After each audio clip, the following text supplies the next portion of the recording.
You are listening to the Nightline Sports Network, brought to you by Travis Dever and the Dever team, 386-690-1636. Welcome to the AAC Report, only on the Nightline Sports Network. I'm Jeff Allen. East Carolina is your regular season and conference tournament champions in baseball in the AAC.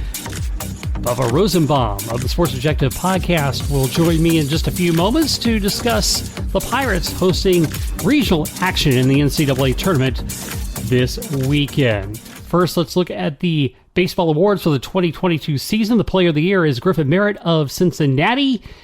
The Pitcher of the Year, Carter Spivey of East Carolina. The Newcomer Position Player of the Year, Brock Roden of Wichita State. The Newcomer Pitcher of the Year, Landon Gartman of Memphis. And the Coach of the Year is Cliff Godwin of East Carolina. First team all-conference, the pitching staff, is Connor Stain of UCF, along with his night teammate Ben Vespi. Landon Gartman of Memphis, along with Dylan Carmouche of Tulane and Cameron Bai of Wichita State, round out the starters. The relief pitcher, Carter Spivey of East Carolina. The catcher, Anthony Tullamera of Houston, along with his Cougar teammate Ryan Hernandez at first base. Brock Roden of Wichita State at second. Zach Agnos, the shortstop from East Carolina. Third baseman is Carmine Lane of South Florida. The outfield, Griffin Merritt of Cincinnati, Lane Hoover of East Carolina, and Chuck Ingram of Wichita State. The DH, Jacob Compton of Memphis, and the utility player, Ryder Giles of East Carolina. Second team all-conference, Bo Keithley and Connor Lynn of Cincinnati, along with C.J. Mayhew and Garrett Saylor of East Carolina, and Grant Siegel from Tulane. The relief pitcher, Ben Sears of Houston. The catcher, Andrew Sundin from UCF. First baseman, Ryan Nicholson of Cincinnati. Jacob Starling of East Carolina at second. Ian McMillan at short from Houston. Third baseman, Alec Markowitz of East Carolina. The outfield, Jeffrey Pena of UCF. Paul Komastek of Cincinnati. And Bryce Worrell of East Carolina. The DH, Cam Clonch of East Carolina. And the utility player is Brandon Hussey of Houston. We're back with Bubba Rosenbaum of the Sports Objective podcast, talking about the East Carolina Pirates in the NCAA Tournament, hosting a regional action this weekend. That's coming up on the AAC Report.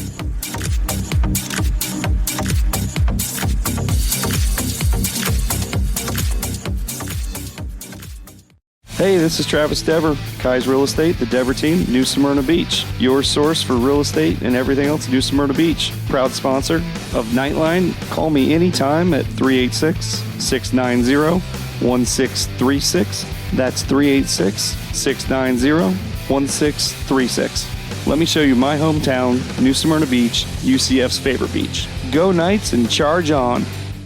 An auto accident can change your life forever. At Chad Barr Law, we are raising the bar on what to expect from your personal injury attorney. Hi, I'm Chad Barr, and I want you to know that our entire team is dedicated to providing you with the representation you deserve in your greatest time of need. If you or a loved one have been injured in an auto accident, call 407-599-9036 for a free consultation or visit chadbarlaw.com. At Chad Barr Law, our clients come to us in need and leave as family. Offices, Altamont Springs.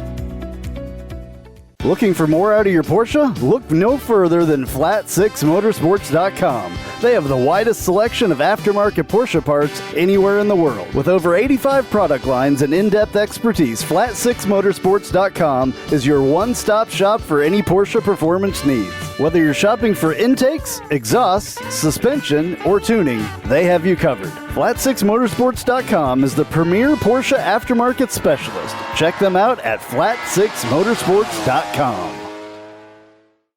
Time to welcome back to the show our friend from the Sports Objective podcast, Bubba Rosenbaum, as we talk about East Carolina hosting regional action in the NCAA baseball tournament. Bubba, good to have you back. Absolutely, Jeff. I always appreciate you having me on. Looking forward to talking East Carolina baseball. Yes, so let's kind of dial back early in the season. The Pirates did not get off to the kind of start we're normally accustomed to. So what led to their early struggles, and how did they get out of it? Yeah, not at all. You looked at things, and during the preseason, the Pirates were ranked anywhere from 8th to 15th in all the college baseball polls that are out there. And as you know, there's about 6 of them, but the Pirates were as high as 8th nationally. And lost a lot off last year's team, the likes of Gavin Williams, Connor Norby, Thomas Francisco, also, 6-year guys and a couple of tremendous relievers in Matt Bridges, Cam Colmore. So you knew there was going to be a learning curve here for this team. Some guys would have to step up and take on new roles, produce more, etc. But, right there, game week, right before the Pirates got the season underway against Bryant, it was, the bomb was dropped, so to speak, on the program as, Carson Wisenhunt, who was going to be the Friday night starter, one of the top left-handers, maybe in some people's opinion, the top left-hander in the country, and a projected first-round pick. He had unfortunately made a poor decision, used a performance-enhancing drug that he got from GNC, and so he was ruled out after an appeal. He was ruled out 365, and odds are he'll be moving on to professional baseball. So I think that certainly threw a monkey wrench into things there early in the season. And also, the offense wasn't clicking on all cylinders. So the Pirates, midway through the year were 14-13. And, really just looking to play well in the second half of the season just to make a regional. And we were going to be very excited to be a 2 or 3 seed somewhere. But, needless to say, got extremely hot, won 28 of their final 33 games, including the current 18-game win streak, which is the second longest win streak in school history. And, you really had some guys, embrace different roles. You had starting shortstop Ryder Giles move into a weekend pitching role, become strictly a pitcher over the final half of the season. And even saw a couple of Friday night starts. You saw C.J. Mayhew go from a reliever role to strictly a weekend starter. And, it was really a pass the ball mentality or approach with the pitching staff. And the offense, as you thought it probably would, got better and better as the season went on. Ended up looking like the East Carolina offense, that you would expect to see out of a Cliff Godwin club. And then defensively, top 4 or 5 in the nation. I think a 983 fielding percentage. And so that combined with a much improved offense and a unique pitching approach, equal to 42-18 record in regular season and conference tournament champs. And still was surprised when the Pirates got that number 8 national seed, but also obviously very happy as well, because I felt a couple times in the past ECU was deserving of that, but had not been rewarded with the top 8. So let's talk about this regional, as they get to host, which, as you said, and this is a very interesting aspect here, is the other teams in the region: Coppin State, Coastal Carolina, and Virginia. What's your scouting report on this regional? I think it's very much up for grabs amongst East Carolina, Virginia, and Coastal Carolina. I think they're 3 tremendous baseball teams. And obviously Virginia won a national title back in 2015. Coastal Carolina won a national championship that following year in 2016, and they're always strong. And Virginia started the year 22-1. They were putting numbers up like the University of Tennessee, and just eye-popping numbers. But kind of struggled throughout the remainder of the season. But they did think, even up until the final week or 2 of the season, they were going to host. So I'm sure they feel like they definitely have something to prove coming to Greenville after not getting to host there in Charlottesville. But so it's a bit of a role reversal from back, I guess, 6 years ago now, when East Carolina went into Charlottesville as a 3 seed and won. So the Cavs had the opportunity to do the same thing and kind of spoil the party for the Pirates. But you look at Virginia, they really swing the bats well. They're hitting .310 as a team. Have some excellent pitching, and then not bad defensively. And then you look at Coastal Carolina, they have 2 top-notch starters that have combined to go 14-2 this year. And they're always going to be very aggressive on the base pass. They've stolen close to 90 bases, hit right around 290 and have probably 75 home runs.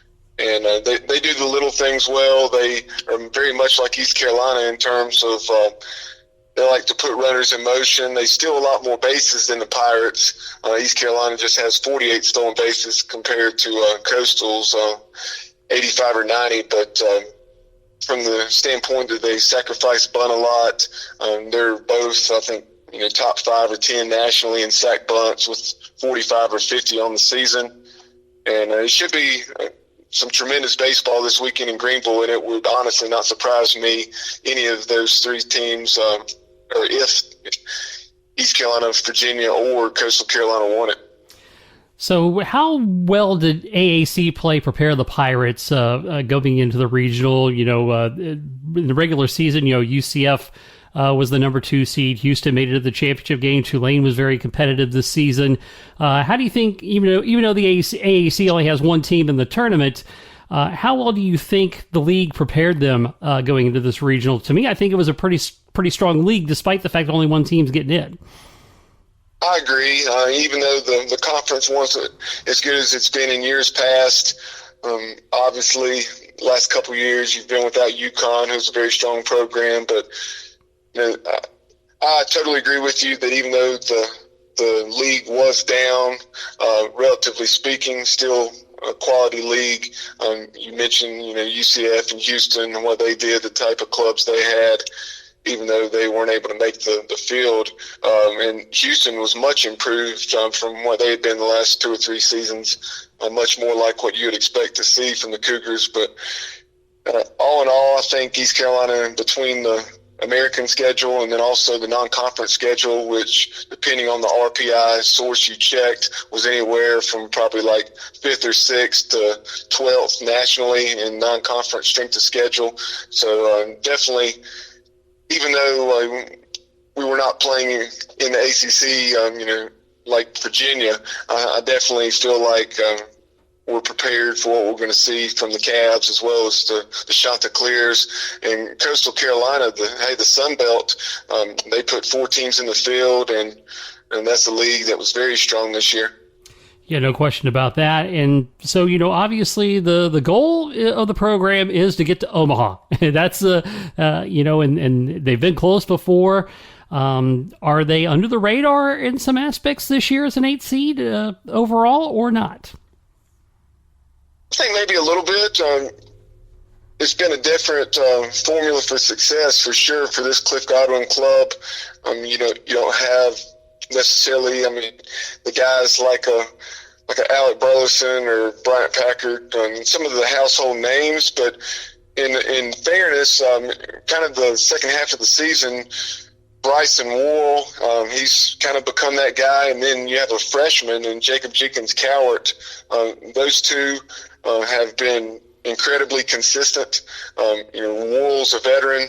He's a guy that we've seen it in spurts, but he really hadn't functioned with the consistency that you would like over the years. But he's put it all together. He's hitting probably 315, 320, 14 home runs, close to 50 RBI, and he's become the player that we knew he had the capability of becoming, because Cliff Godwin has said for probably 3 or 4 years now, the best raw baseball player and just athlete in this program is Bryson Worrell, no doubt. And so it's great to see. And, Jacob Jenkins Cowart hitting 340 or 350 as a freshman. And I think double-digit home runs now, and probably 50 or 55 runs driven in. So that duo has really provided a lot of pop. And Jacob Jenkins Cowart is also getting it done defensively, as he made a tremendous diving catch against Tulane down in the AAC tournament. And 3 consecutive days, I talked about the 983 fielding percentage. The Pirates keep playing defense like they've played all year, that they'll have an opportunity to get to Omaha. And so it was awesome seeing the defense earn those spots on the SportsCenter top 10 in 3 consecutive games down in Clearwater. Speaking of Clearwater, real quick, let me get your thoughts on what do you think about the tournament being played there at a neutral site and not hosted around the conference? Even though it's close to UCF, I'm not really a big fan of it myself. Yeah, personally, I've never been. Obviously, decent number. Relatively speaking, of East Carolina fans make that trip compared to other schools, or Pirates from right there in Florida. But at the same time, it definitely is not conducive to having a solid crowd. So I do think, if the game or tournament rather was held at an on-campus site, be it East Carolina, UCF, or wherever, that it would be more beneficial and from that regard. But as far as the way the tournament is run, I've heard nothing but excellent things from the East Carolina coaching staff and players, and as well as media members who have been down there. They said that it's really an excellent setup. Well, Bubba, I know you are pressed for time because you are going to go see Top Gun Maverick, so I expect you, after you see the movie, to text me how many thumbs up you give it. Definitely will. I've seen nothing but good reviews so far, and honestly, I never saw the original movie, and my wife laughed at me for that. I'm going to as well. That's funny, but I saw 5-10 minutes here and there, but I've never seen the full movie, so we'll see. I've seen nothing but good reviews. Outstanding. Well, I'll let you run. As always, Bubba Rosenbaum of the Sports Objective Podcast, we thank you for being with us. Absolutely. I always appreciate you having me on. Back with final news and notes right after this. If you haven't figured it out yet, I love Tijuana Flats. I would love them even if they weren't a partner with us on the Nightline Sports Network. They have all kinds of great Tex-Mex food, and it's fresh, by the way. Made to order burritos, tacos, enchiladas, chimichangas, quesadillas, bowls, nachos, and taco salads. And if you haven't tried the queso, you are completely missing out. It is the best queso that I've ever had in my life. Absolutely hands down. And the sauce bar that they have, everything from wild to mild in there. Absolutely awesome, awesome stuff. Not only do I love the food at Tijuana Flats, but I love the company, a UCF-born company. And they give back to the community with the Justin Queso Foundation. So head to your local Tijuana Flats. Tex-Mex for everyone.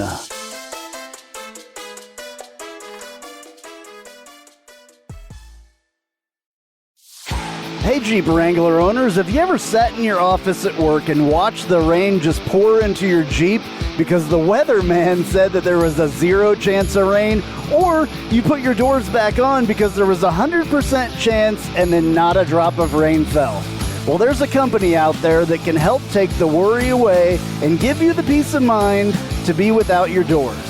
The company's called Life Without Doors. They make waterproof rain curtains and dash covers for Wranglers. Life Without Doors is there to help make the decision to leave the doors at home an easy one.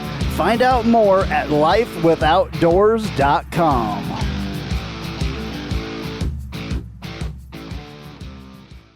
Spice up your company with homemade marketing services from Tasty Gravy Creative.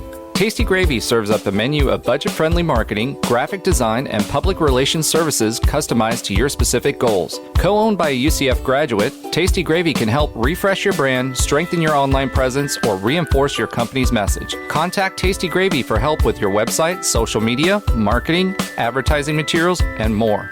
Visit tastygravy.com.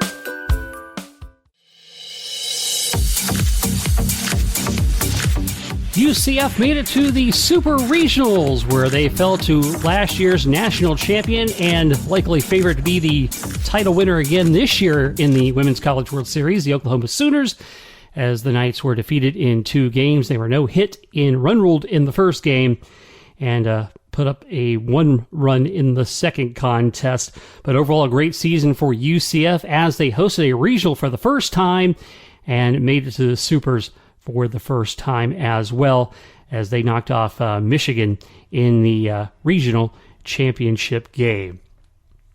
And turning to track and field, the AAC saw 30 student athletes advance to the preliminary rounds of the Division I Outdoor Track and Field Championships that were held recently.